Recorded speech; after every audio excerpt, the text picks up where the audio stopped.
The Last Airbender is the most retarded film in motion picture history. I'm sure if Ed Wood ever made a movie version of Avatar, that would still be a billion times better than this avalanche of fucking garbage. Never has there been an adaptation that's as much of a downgrade compared to its source material. Not only did it ruin one of the greatest TV shows of all time, but it's also one of the worst movies ever made. But it wasn't until I was older when I realized this. I was just a little kid when I was a huge fan of the show. When I heard they were adapting it into a film, I was super excited for it. I was essentially the perfect audience to be brainwashed into watching this movie, as I personally didn't judge movies with any mental capacity whatsoever. I remember all the tie-ins, I bought some of the toys, and I watched every advertisement when it popped up on TV. The Last Airbender toys, video games, and more available at Target. Then I watched the movie for myself, and I don't think I even had the mental capacity to judge it as a real film. Hell, I even remember the merchandise I bought more fondly than the movie itself. In all honesty, this movie fails as both an adaptation and at the very fundamentals of basic filmmaking. And though it's already evident how universally reviled this film is, this is going to be a more in-depth analysis and take into account each and every aspect of this production and what went so horribly wrong.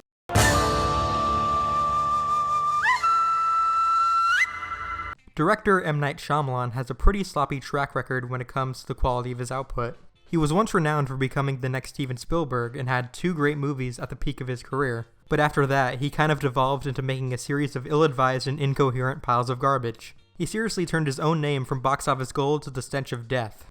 Not to say making a live-action Avatar movie was an entirely awful idea. The show was inspired by fantasy stories like Lord of the Rings and Harry Potter, so a film series in the same vein only made sense. But considering all of Shyamalan's films seem to follow a basic formula to one another, on top of his writing being rather simplistic, hiring him of all people to make his own trilogy of this expansive fictional universe with an array of different characters was a risky move on behalf of the studio. There was this one review from 2006 of his film Lady in the Water by Pete van der Haar, who said that if Shyamalan is going to use his kids as a focus group for future projects, he should start making movies for Nickelodeon and stop wasting their time.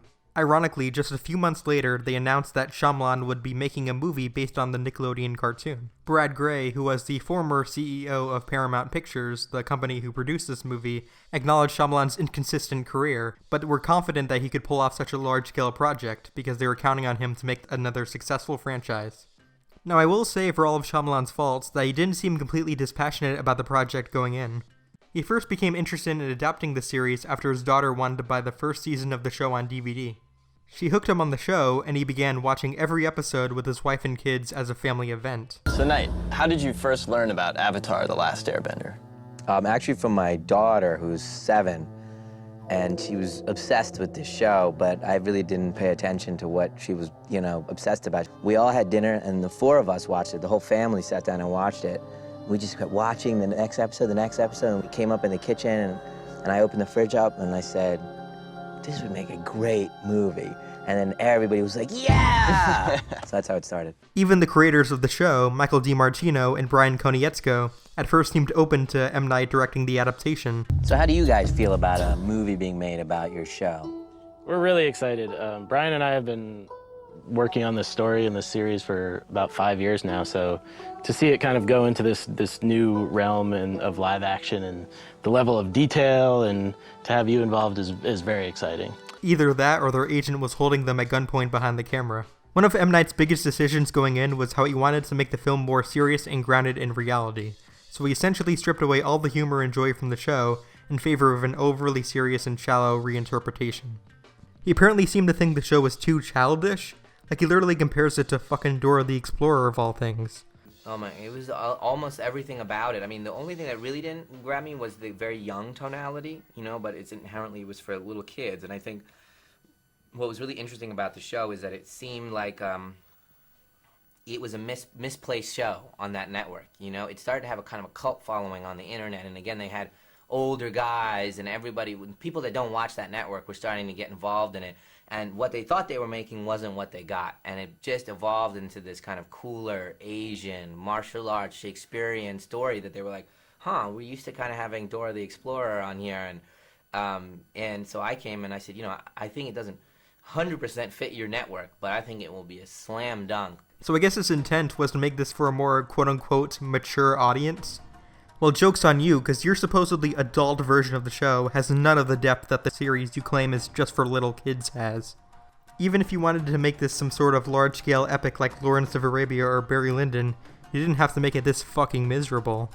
Aside from maybe one scene, there are 0 jokes within this film, unless you want to count the moments of unintentional laughter, I guess. Now, it's uncertain how many of the creative decisions were from Shyamalan himself, but there have been a lot of rumors floating since this movie came out that the producers in studio were also responsible for the horrible creative decisions made in this catastrophe.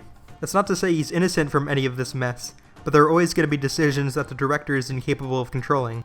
I mean, you just can't fuck up a movie this badly alone. But I hate the way Shyamalan himself seemed to dismiss a lot of the criticism for this movie. He seemed to shrug it off and just say that people didn't understand his vision or his film at all. Well, no, you know, the critics are, I don't know what's going on with me and the critics in the United States. I gotta tell you, something's going on. They just don't get you. They've never got me, and it's getting worse. They're like, it's almost like, go away. Every one of my movies that opens, I mean, you know, I made my first movie at 21, just got savaged, and then 23, savage, then Sixth Sense, not so much savage, but definitely not good reviews, and I was like, is this never gonna end? And really, it's never gonna end. So the movie was already fucked from the get-go, from the director to the producers, and not to mention the casting controversy and boycotts it was met with before its release. It was apparent to many that this movie would fail, but no one expected it to be this bad. But a lot of fans still went in really excited. And I can hardly blame them, because some of the trailers actually looked pretty cool. In 2009, we saw this pretty sick teaser of Aang airbending in this temple, while there were hundreds of fire ships outside that were prepared for battle. And thanks to the power of misleading marketing, they made it look like it was far from the unmitigated disaster that it was. One of the other official trailers they later released had a third-person narrator who was introducing us to Aang, but the way he worded it made it sound like that he was talking directly to the audience. You are the last of your kind. What? All that remains of a once powerful nation. You talking to me? You are the only one who can bring balance to a world at war. Who are you talking to? But some... Who are you talking to?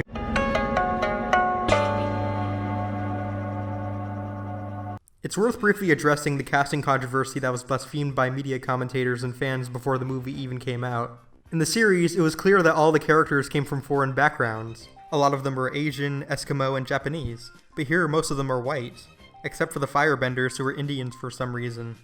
And also that dude, for some reason. The negative attention was so infamous that it sparked the popular term race bending, which basically means whitewashing in film. What was similarly lambasted was the mispronunciations of the characters' names from the series.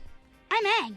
My name is Aang. What a lot of fans didn't know was this was intentional on Shyamalan's part because he wanted the characters' names to say truer to how they would be pronounced in East Asian cultures. But I have to ask, why would you even attempt to stay faithful to their culture if you're not going to even cast them their appropriate race? Like, if you want them to sound like they're of that certain descent, why wouldn't you cast them of that same ethnicity? But all of that whitewashing could still be somewhat forgiven. I said somewhat, if the performances were at least good, but that couldn't be any further from the truth. All of the acting in this movie is horrendous. Every single performance is so emotionless and stiff. And yeah, I know many of Shyamalan's previous films suffered from terrible performances, but there actually was a point in time when he knew how to direct his actors.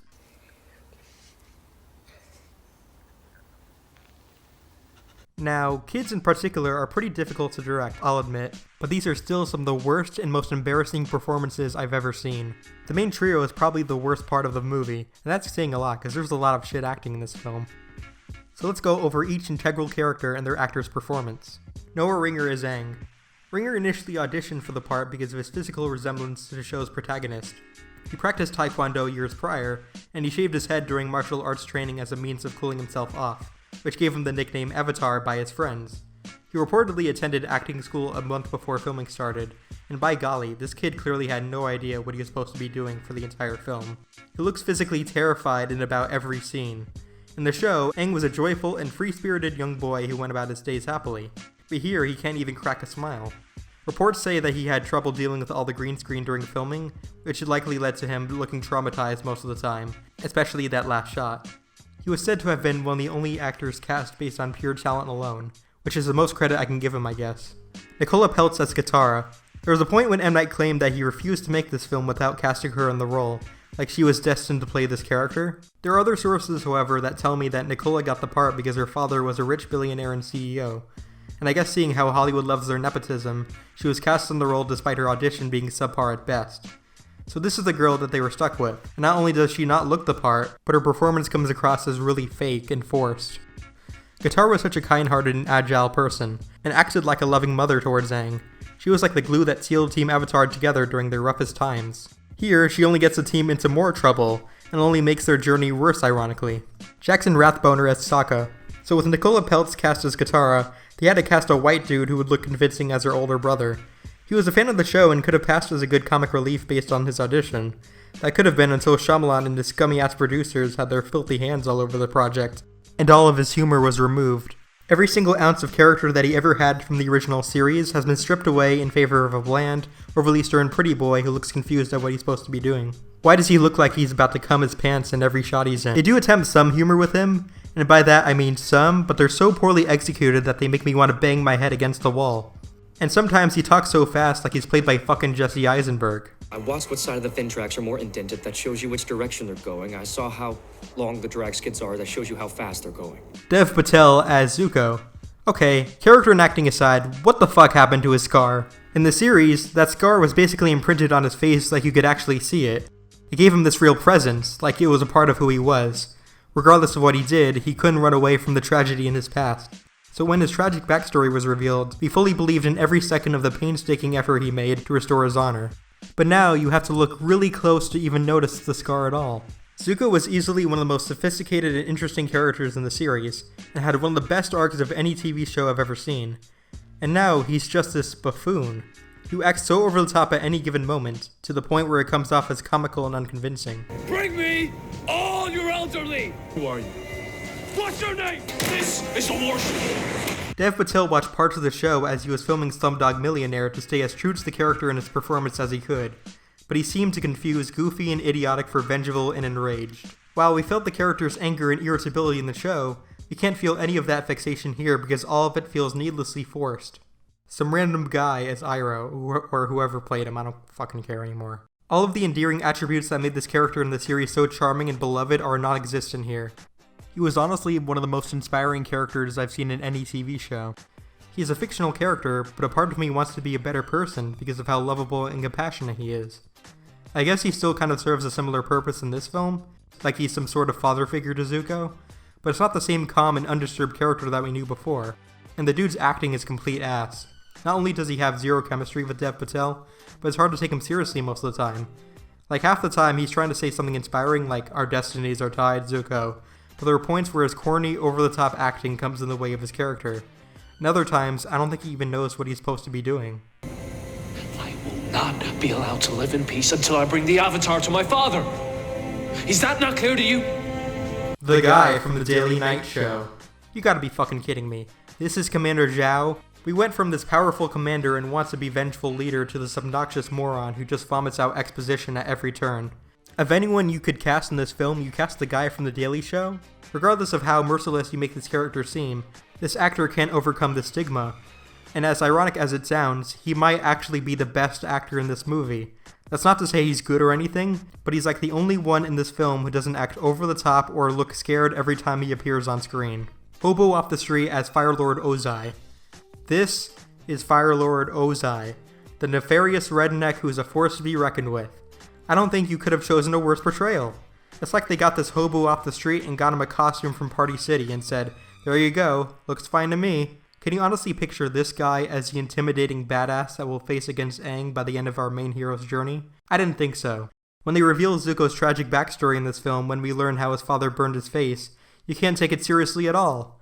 Although at the same time, you can't really take anything in this film seriously.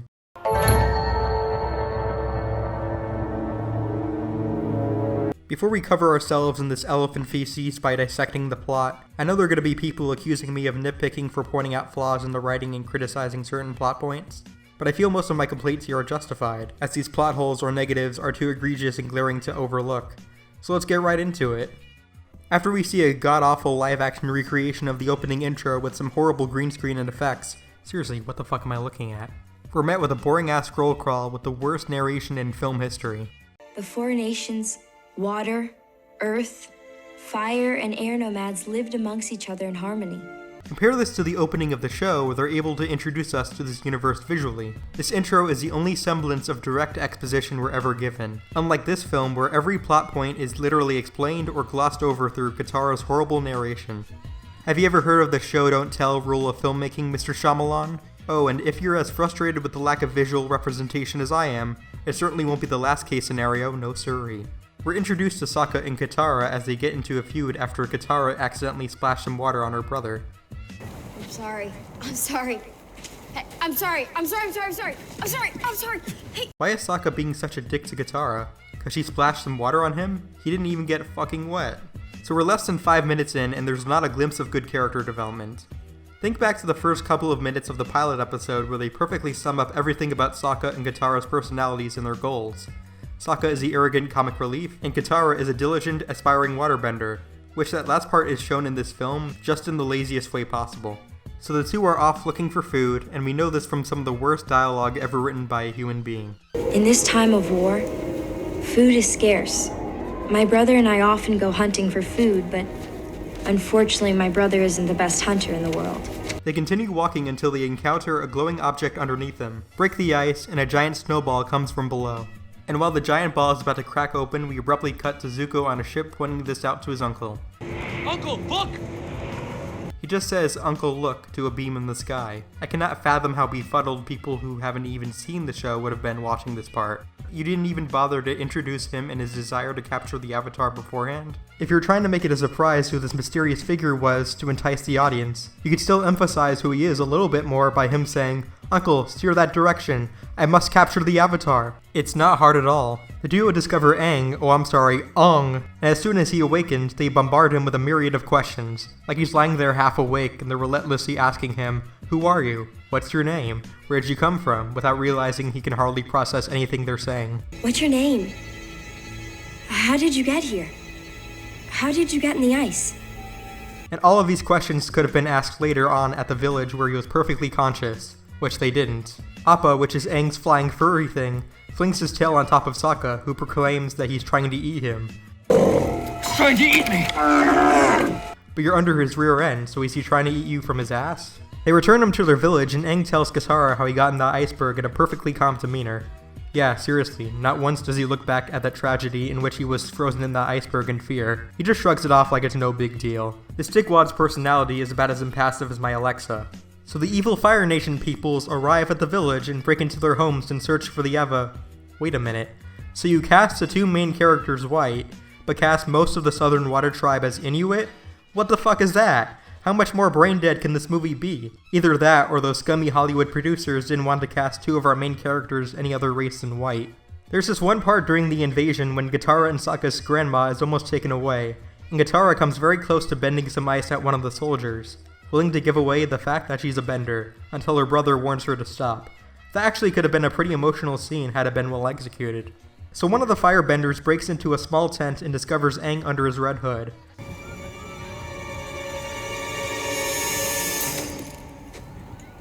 But I thought you were looking for an elder. That's what Zuko exclaimed just a minute ago, right? Bring me all your elderly! Why would you assume that you're supposed to be looking for a kid? So one of the firebenders brings Aang to Zuko, who threatens to burn down their village if he doesn't turn himself in, which he reluctantly agrees. Afterwards, Katara and Sokka regret letting the Fire Nation take away Aang, and are encouraged by their grandma to go after him as she believes he's the Avatar. She basically just says, "I noticed that kid had some tattoos all over him. That means he's the Avatar." So Aang is given a test on board their ship to see if he can bend Earth, which I guess he can, even though he was never taught how to. Because Aang successfully passes their test, he's informed that he's officially being held captive by them. Iroh mentions he's the only test subject who was able to complete all the tasks. But who else would have passed as the Avatar for them to capture? Wouldn't they look like a monk with airbending tattoos and a bald head? I don't think anyone would voluntarily turn themselves into the Fire Nation either. Don't even try to escape. But you didn't even bother to tie his hands up or anything. He can bust out of there anytime. Oh, see, there he goes. So Aang airbends his way out of the fire ship, and wait, where did Aang get his airbending staff back? I didn't see it in his hands or anywhere in the last scene. Don't move! There's nowhere to run! He has an airbending staff right in front of you, dumbass. That entire scene where Aang flees from Zuko only lasted about a minute, which only makes our villain even less of a threat. In the cartoon, Aang fled the soldiers that were keeping him hostage and had to quickly find his airbending staff without getting caught, and fight off Zuko to escape. And even when he's about to, Zuko leaps on top of him and they both crash to the ground, reminding us that he refuses to let him go.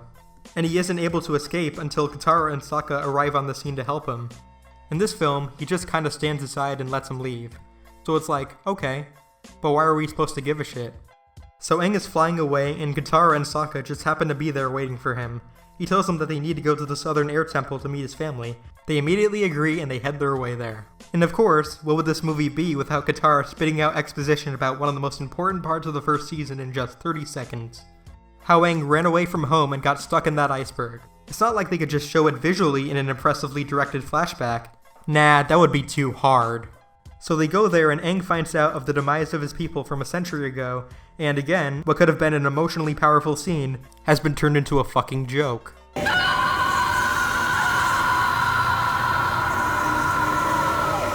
Remember in the original where Katara talks to Aang about her going through the same loss he did a long time ago? Here they interrupt another potentially emotional moment where Katara tries to calm Aang down by telling him they'll be his family from now on, with a strange vision inside his head with a dragon we know nothing about. Fans have theorized this is meant to be Avatar Roku's dragon, but even if it was, why not just have Roku as the person Aang envisions since he's the Avatar who preceded him? Shouldn't he be giving him his words of advice, not a fucking animal?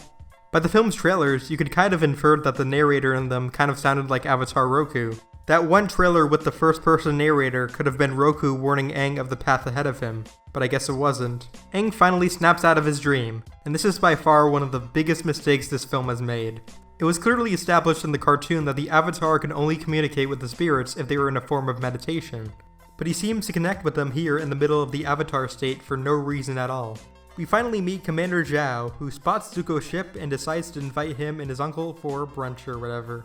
But all they do is mock him for being banished and he just leaves. The scene serves no purpose other than to introduce Commander Zhao, I guess. But this could have been cut in favor of time dedicated to more important things like explaining character backstories.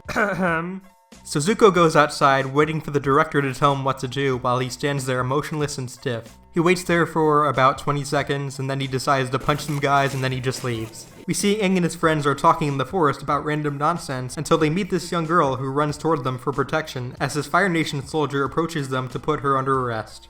Katara tries to bend her way out of the situation, but ends up freezing her brother. Katara! I kinda like this idea on paper. It'd make for some good laughs, but it just wasn't executed right. And they stole that joke from the show. Katara! They're brought to the Earth Kingdom village where they've imprisoned several Earthbenders. Now I could talk about the fact that these Earthbenders are being imprisoned in a land with Earth surrounding them, but everyone has already made fun of this before. Alright ladies and germs, this is it. The worst scene in the whole movie. And not to mention one of the worst scenes in any film I've ever seen. Just these few minutes of the movie are the very definition of bad filmmaking. Aang tries to make this bold and courageous speech to motivate the Earthbenders to stand up for themselves from the evil fire people taking advantage of them. And by the time this kid started speaking, I knew that something was horribly wrong. The dialogue and line deliveries are atrocious. And the scene gets even worse when one of the firebenders starts talking to our protagonist. The Avatar would have to be an airbender. Are you an airbender, boy? Leave him alone! And for absolutely no reason, Katara intervenes and pushes him over, and from there on, they have to fight their way out. Not only has this girl gotten them into trouble once, but twice now. Would any logical human being think pushing over one of the soldiers keeping you imprisoned is a good idea? What else did you think was gonna happen? Of course you were going to start a fight with them. So the battle between our main trio and the firebenders has begun, and you can already tell what's wrong here. All airbenders should be dead. Kill him! Firebenders! Aside from the terrible special effects and whatever this is, it all really should not have been filmed in one continuous shot. It all makes it look like a bad video game. Believe it or not, the one continuous shot in film is supposed to convey some sort of purpose or meaning. Whether we're following a character's perspective, or maybe even if we're watching multiple scenes happening simultaneously. Here, it's pointless because these characters are just a few feet away from each other. So after they defeat the Fire Nation, the Earth Village worships them as their saviors, and Katara, Sokka, and Aang have a conversation about what they're going to do next. But it's all close up to their faces. They just talk and talk and talk endlessly until you want to scream, "Get on with it!" And then there's a montage of them defeating the last firebenders, putting out posters, and leaving the island, and this whole sequence was actually meant to be comprised of separate individual scenes. But I think at the last minute they trimmed them down and combined them into a montage because individually those scenes serve no purpose. And they wanted to make the movie shorter in favor of the last minute 3D conversion. Yay! We cut to an establishing shot of the Fire Nation temple where it's so hard to make out what we're supposed to be looking at that it's hilarious. And Commander Zhao was talking to Fire Lord Ozai about where they can find the Ocean Moon Spirit. And we have some of the cheesiest and most cliché dialogue I've ever heard. Get on with it. We could show the world the true strength of fire. I am pleased. You know this one show that Shyamalan saw as too childish actually was smarter written and more complex than this version that is supposed to be for adults? And these two morons just keep talking and talking and talking. We just had this in the previous scene. Can we have one scene in this movie that isn't vomiting out exposition in the most boring way possible? So later on, our main three characters are talking by this lake in a scene that is grossly underlit. Aang wants to travel to the Northern Air Temple for some reason, and he tells them why he wants to go there. For some reason. I just visited there and came back. I'd be back in less than a day. Why? This is Sokka's introduction in this scene. We randomly just cut to him out of nowhere without knowing he was with this group. And who the fuck is that guy in the background? What even is this movie? Aang tries to convince them to go to the Northern Air Temple on his own, but they say that's not such a good idea. So in the middle of the night, Aang disregards their advice and leaves with Appa. So I guess he left them behind with no way of going anywhere. Well, thanks a lot, asshole. You see, the episode this was adapting was The Blue Spirit, and there it made sense to leave Sokka and Katara behind because they and Appa were all sick. But here, it's just lazy writing. Aang finally arrives at the temple and meets a seemingly nice stranger who seems surprised of the Avatar's arrival. I cannot believe I've lived to see your return. He directs him to the Hall of Avatars where Aang glances at his past lives. These are the reincarnations of you over the years. This is where the peasant also asks him how he found out he was the Avatar. They gave me a test. They put 1,000 toys in front of me and asked me to choose 4. I said I chose the same 4 objects that belonged to the previous avatars. You see, this is the problem. Just explaining this kind of information about him choosing 4 of 1,000 toys without any background information sounds ridiculous to anyone who never saw the series. In the show, it was actually explained why choosing those 4 toys made him the Avatar, not just that they happened to be the same toys the previous Avatars liked. It's because they were familiar to him from a past life. I just chose them because they seemed fun. You chose them because they were familiar. You will forgive me, won't you? For what? For luring you down here. So it turns out that he wasn't the nice guy Aang thought he was because, surprise, he was luring him over to the Fire Nation the whole time.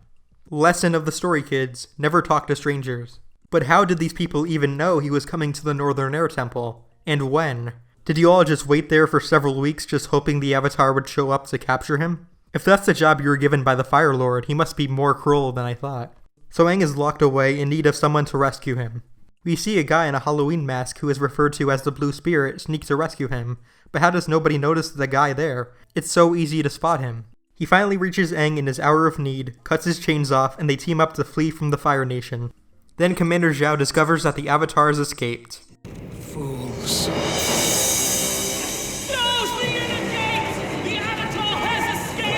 They all have a sloppy and poorly choreographed fight. I mean, just look at this. It's awful.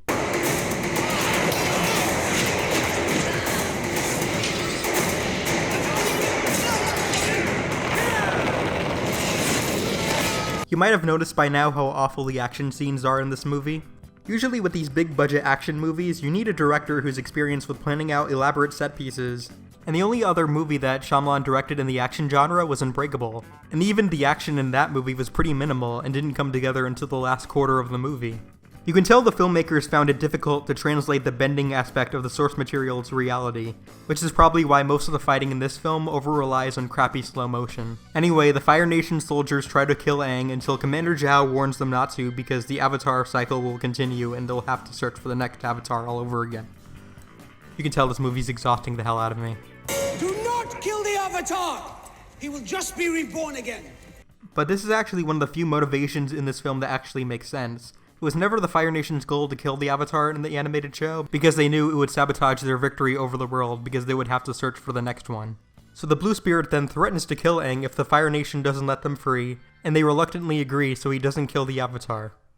But honestly, I kinda wish he did, so this movie could be fucking over already. As they're leaving, one of the soldiers shoots the Blue Spirit with an arrow, and he's knocked out. Aang takes his mask off to see who this mysterious person is, and it was Zuko the whole time. He carries him over to a safe hiding spot to sleep there for the night, even though I don't know how Aang had the strength to carry this giant man all the way over there. He talks to Zuko for a bit in his sleep, but then afterwards he just kinda leaves. But how does he get back without Appa? We see Appa show up later in the film, so how does he even get him back? Last place we saw him at was the front entrance of the temple, so by now we can assume that they probably locked him up too. So how the fuck did he get Appa back? Commander Zhao heads to the Fire Lord to inform him that his banished son Zuko is the notorious Blue Spirit, but for some reason they don't show the Fire Lord's face as if it's some mystery what he looks like. But we saw what he looks like 10 minutes ago. You think my son is this person the soldiers are calling the Blue Spirit? Yes. Why did it take you so long to answer him yes? Maybe you needed to recollect your thoughts or clear your throat before speaking, but I don't know why it took you that long to give a one-word answer. Zuko safely returns to his ship after embarrassing himself. He stays in his cabin for a few seconds until a gas leak goes off that nearly kills him. You know that episode where the pirates were hired by Commander Zhao to actually plan out their attack and knew that Zuko was on the ship before devastating it? Now they left a leak there without knowing he was on it. Great job, you guys. You're really great at planning your secret tactics. Again, I offer my condolences on your nephew burning to death in that terrible accident. Our main trio arrive at the Northern Water Tribe, where Katara and Aang learn waterbending. They greet Master Pakku, who is their soon-to-be waterbending teacher, and a princess whose head looks like a circumcised penis. That looks like a dildo. Sokka and Princess Yue seem to instantly hook up with each other literally a minute into the film. My brother and the princess became friends right away. You know, sometimes I wonder if this script was written by aliens. I've loved spending these weeks with you, Sokka. Me too. Yeah, I kinda wish we got to see these weeks that you oh so speak of. The only interesting thing about this princess character in this movie isn't in the film itself, but it's the fact that the actress who played her went on to voice Asami in The Legend of Korra, the sequel series to Avatar. Master Pakku starts teaching Aang and Katara the waterbending lessons, and like everyone else in this movie, he's a dumb cracker who's not allowed to express any emotions. He just stands there and says his lines completely monotoned. So all is well with the Northern Water Tribe. Everything's great, life is great until the evil Fire Nation ships are approaching to attack them. The Water Tribe soldiers are prepared for battle. The Fire Nation arrive on the island and they start to fight with the Water People. Zuko sneaks into the scene to kidnap the Avatar, and Aang realizes he has to go into the Avatar state. So they go into this little cave so he can meditate to get in contact with that ghost dragon from earlier. Katara tells Aang how much he's been waiting for him all these years. Then Zuko comes along and they both start a fight. My name is Katara, and I'm the only waterbender left in the Southern Water Tribe. What? Don't tell him you're the last surviving waterbender of the Southern Water Tribe, because you're inadvertently making him more determined to kill you. Katara is seriously the dumbest person in this film. Nothing she says or does makes any sense. The only contribution she adds to this film is getting everyone in more trouble. They start fighting each other and Katara just uses water to defend herself, and then a second later she gets knocked out so easily.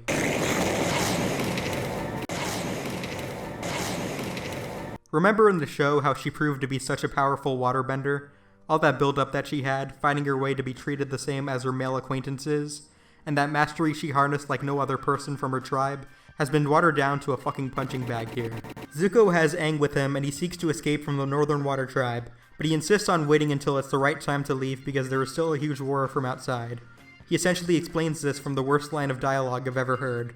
Just wait till everyone's fighting everyone. Someone wrote that down, people. He seriously thinks it's a good idea to wait until nighttime for them to escape. Don't you think that the Avatar will wake up by then or someone will find you? The next second, Aang wakes up from his vision and duels Zuko like two close brothers fighting in their family kitchen. Then Katara breaks in with Sokka and the princess to freeze Zuko. But why didn't she just do that when you fought earlier? The same part of the first season in the cartoon has our villain Zuko kidnap Aang and bring him to the cave miles away from the tribe. And here, he doesn't even make it out of the town village. It's truly pathetic. Katara asks Aang if he's okay, and he says he's fine and thanks her for saving him, and then she and her brother are there for him because they're his family and blah blah blah. Then Aang and his friends are about to head their way to danger as Aang looks outside in fear at the treacherous war occurring before him. And he decides to go down there to stop the ongoing conflict. Sokka, Katara, and the princess confront Commander Zhao, who wants to slay the Moon Spirit to ensure the Fire Nation's dominance over the rest of the world. Little does he know that it will bring the world out of balance. So the three of them, as well as Iroh, warn them not to kill the fish because it will hurt the Fire Nation as well.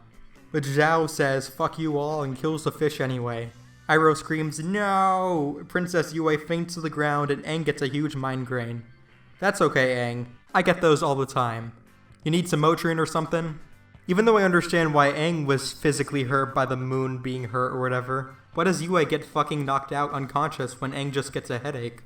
And now it's too late. The fish are already dead. And Yue volunteers her soul to bring life back into the moon. She kisses Sokka goodbye, she sacrifices her body into the pond and brings life back to the moon.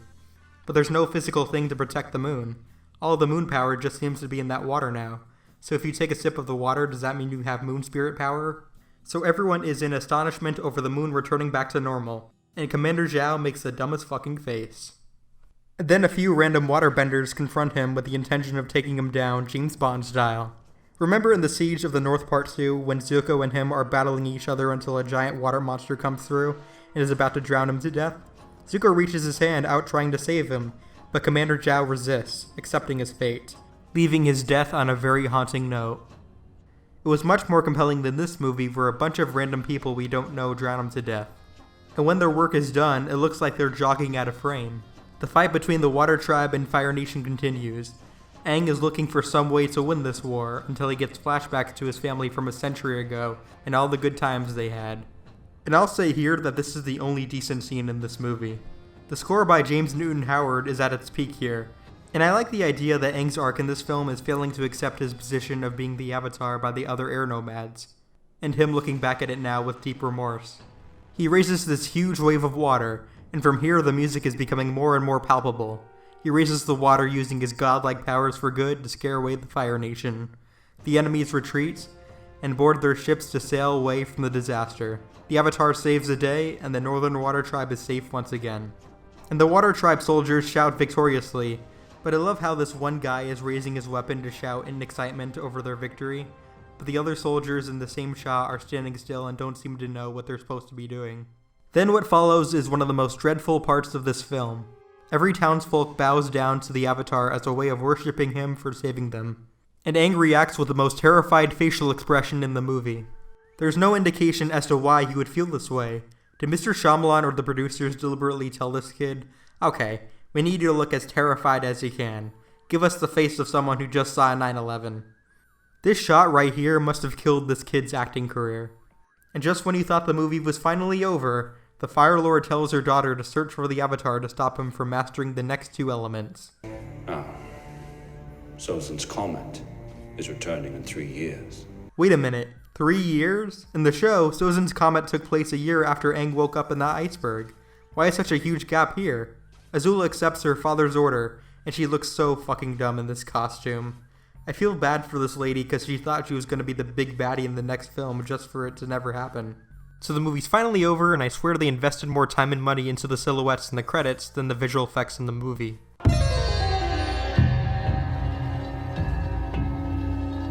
Despite having a budget of $150 million, the visual effects on display are honestly some of the worst I've ever seen. They make Birdemic look like Lord of the Rings in comparison. During production, they filmed the opening of the movie in Greenland, where it was very expensive to film. They realized it was impossible to film the characters bending elements in camera, so they rebudgeted the movie and handed over most of the money to Industrial Light and Magic, who was responsible for the visual effects.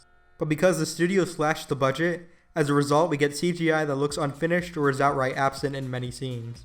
They appear so unfinished that you could have sworn the visual effects artist suffered from a fatal heart attack. They look like they came from that action movie effects app that I used when I was 10 years old. But at least those scenes actually have effects in them, There are other shots in this film where there's CGI missing. Look at these shots where the characters are supposed to be bending water, but there's nothing there. So it just looks like they're just doing some crazy dance moves or whatever. There are certain parts of this movie where Momo just kind of appears out of nowhere. Like he wasn't even written to be in those scenes. So I guess the filmmakers forgot that he was in the movie, so they just added him in at the last minute. It's fine, we'll just add him in post. That's this whole damn movie. It's so clumsily made, it's like the crew was sleeping while making it. The flying bison Appa might look even creepier than Momo. It's been cited as one of the worst examples of the uncanny valley effect in film. From his creepy looking eyes and the way his face is pronounced, that disgusting monstrosity looks like it's staring into my soul. And as if the film's imagery couldn't possibly be any more eye-soaring, they had to post-convert the movie to 3D 3 months before its release. Not only did they allegedly trim down the runtime in favor of this, but there barely is any 3D in this movie. And when there is, you'd have to be blind for your eyes not to burn. The scenes where Aang confronts the dragon in his dreams look so amateur and agonizingly blurry, they're literally comparable to a horrible iMovie filter.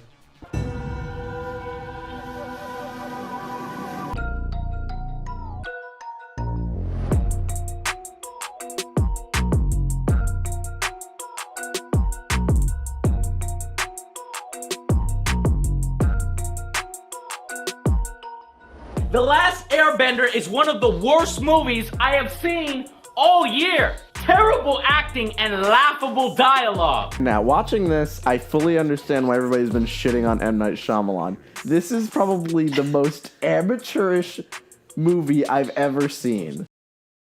As you can tell from that montage on screen from a few seconds ago, the film was met with disdain from critics, audiences, and fans of the series alike. And usually when a highly anticipated film with a dedicated following is released, most people are usually half and half on the film, and some may even be in denial of the disappointment in it. But for this film, the backlash was immediate. We're here with some of the younger first fans for The Last Airbender, and we'll start with the youngest. What'd you think? It sucked. It sucked. It's terrible. It's horrible. I really didn't like it.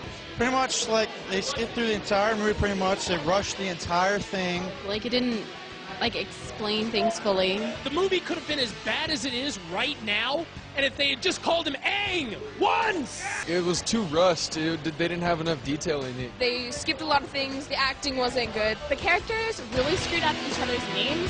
You don't take the main character and change his name. No, you don't. It's such a letdown.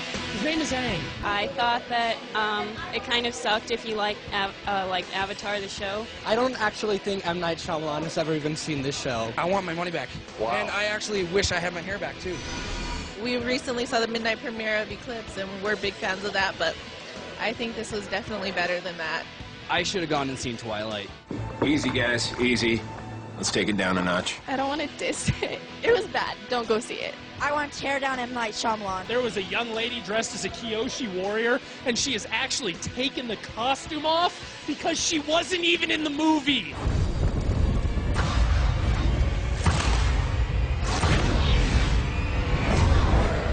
And just so can I point out, we have a line of people that I don't think, did any of you guys like the movie? No! Yeah, they didn't like it.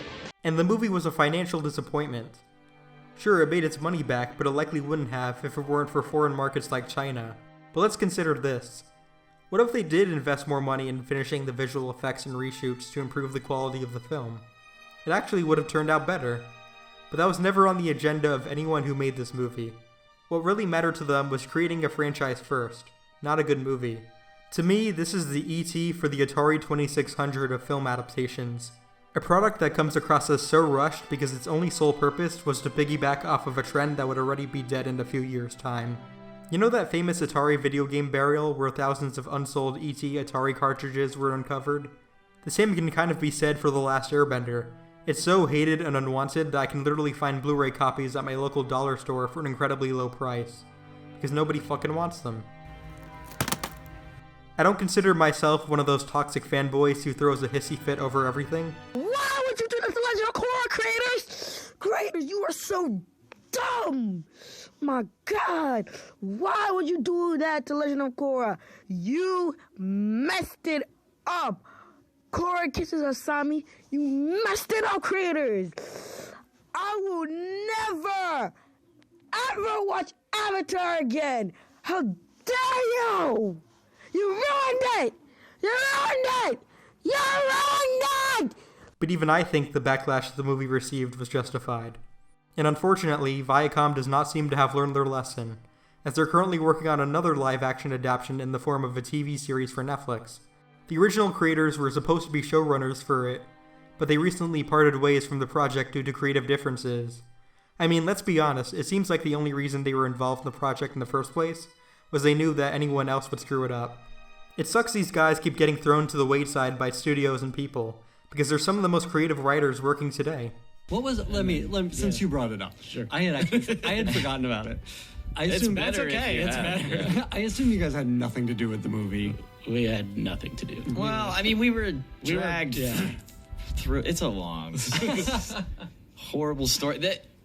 There's no short version of the story.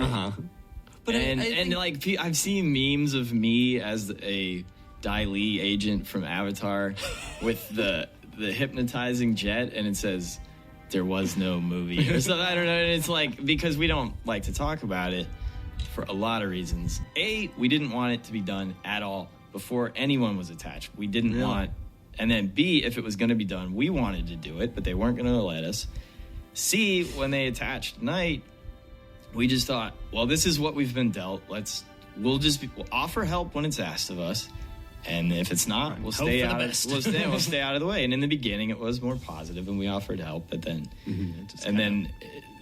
we had a big falling out, and whatever. It's a long.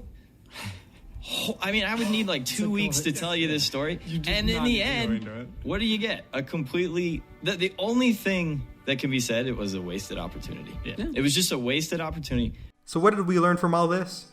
Well, besides the fact that it's a big pile of doo-doo, now we know the restraints that are held against you when making a cartoon into live action as opposed to animation. The big studios keep pumping these live action remakes out, and they probably won't stop anytime soon. Animation exists as a medium you can do anything with, and nothing is holding you back. And even if you did want to make it in reality and make it into a series of movies for that matter, give it to a director you can guarantee can condense the story into a feature film properly. Don't hedge your bets and hire someone who has a string of critical failures and doesn't seem fit for the material. And don't post-convert it to 3D at the last minute. If they really wanted to adapt the story to a feature film, they should have made it into a computer-animated movie. Hell, How to Train Your Dragon came out a few months before this did and was much more successful. I still consider Avatar to be the greatest animated series of all time. It's lightning in a bottle that likely won't be recaptured for a very long time, and the show will still remain great regardless of any awful remake or adaptation. As for this film, it will continue to go down in infamy, but at least we know for sure the franchise can't get any worse than this. Or can it?